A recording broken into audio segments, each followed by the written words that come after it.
77% од земјоделците сметаат дека има злоупотреба при доделувањето и користењето на државното земјоделско земјиште, а инспекцијски надзор на терен речиси да немало. Државното земјиште се узурпирало од страна на локални моќници, а дел од нив воопшто и не го обработувале, а ги користеле субвенциите од државата. Земјиштето се доделувало и по партиски клуч, а за него често пати не се плаќало ниту закупнина.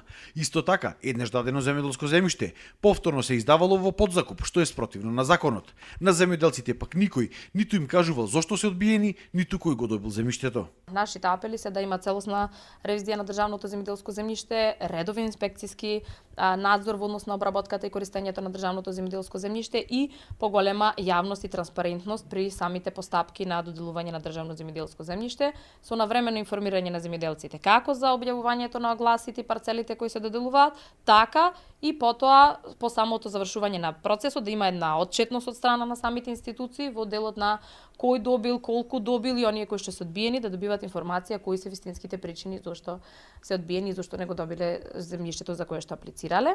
Позитивно е тоа што 90% од земјоделците аплицираат за доделување на државно земјоделско земјиште и тоа за површини од 5 до 15 хектари, што води кон окрупнување на парцелите, што пак е и стратешка определба на државата, но се бара поголема транспарентност. Најголем дел од земјоделците не сакаат јавно да зборуваат за оваа состојба или за неја говорат само делумно.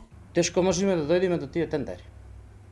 Тешко можеме да разбереме кога има, за која парцела има и најмногу што е најголемиот проблем, голема е процедурата.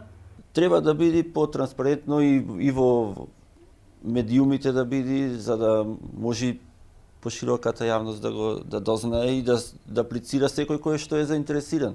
Ова истражување е дел од проектот насловен како Државното земјоделско земјиште во рацете на моќните олигарси или вистинските земјоделци, поддржан од Европската унија, а го презентираше НВО Рурална коалиција. Од Прилеп Дарко Штарговски за Сидел телевизија.